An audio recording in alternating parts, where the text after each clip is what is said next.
అందరికి నమస్కారం. మనం ఈరోజు బౌలింగ్లో ఇన్ స్వింగ్ బౌలింగ్ ఎలా వేయాలి, దాని తర్వాత అసలు ఫ్యాక్టర్స్ ఏమేమి డిపెండ్ అవుతాయి, అసలు స్వింగ్ ఎందుకు అవుతుంది, సో దాని తర్వాత అసలు ఎలా స్వింగ్ చేయాలా అనే దాని గురించి మనం మాట్లాడదాం. సో అయితే కొంతమందికి మరి మీలో స్వింగ్ అవ్వని బౌలర్స్ కూడా ఉంటారు.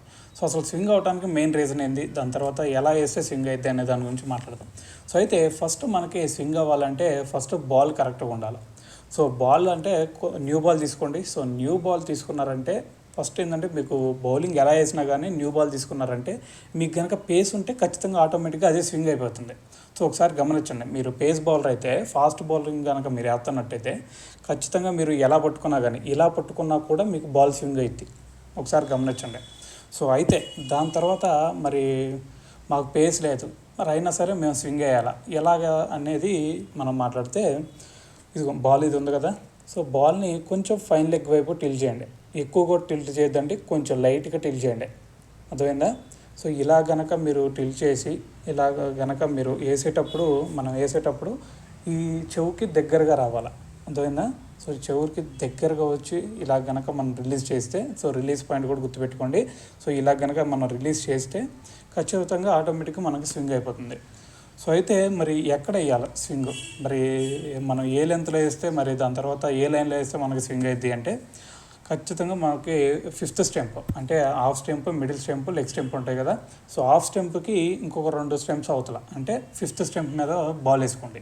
సో అక్కడ నుంచి కనుక మీకు స్వింగ్ అయిందంటే మనకి హాఫ్ స్టెంప్ లెగ్స్ ఎత్తి, సో దానివల్ల మనకు వికెట్ వచ్చే ఛాన్స్ ఉంటుంది.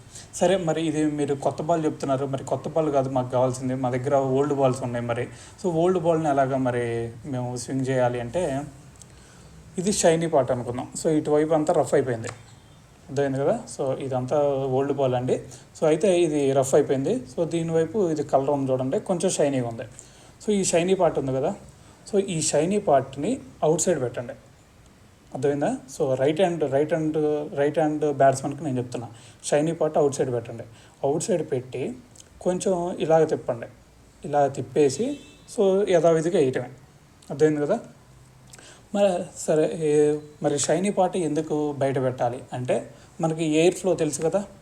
సో ఎయిర్ ఫ్లో అయినప్పుడు సో ఇటు స్మూత్ సర్ఫేస్ ఉండేది కాబట్టి, ఇటు రఫ్ సర్ఫేస్ వచ్చేది కాబట్టి, సో మనకి స్మూత్ సర్ఫేస్ మీద కొంచెం ఫ్లో ఈజీగా జరిగింది కాబట్టి, అప్పుడు ఏం జరుగుతుందంటే బాల్ ఎయిర్ ఫ్లో ఇక్కడ ఎక్కువ జరిగింది కాబట్టి, సో ఫాస్ట్గా జరిగింది కాబట్టి బాల్ ఇలా కొంచెం పక్కకి టిల్ట్ అయ్యే ఛాన్స్ ఉండేది.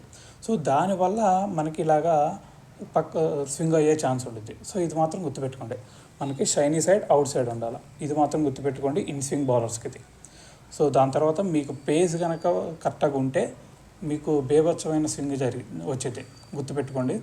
సో దీని తర్వాత మనకి అవుట్ స్వింగ్ ఎలాగా, దాని తర్వాత మనకి రివర్స్ స్వింగ్ ఎలాగా వేయాలి అనేది నెక్స్ట్ వీడియోలో అయితే మాట్లాడదాం.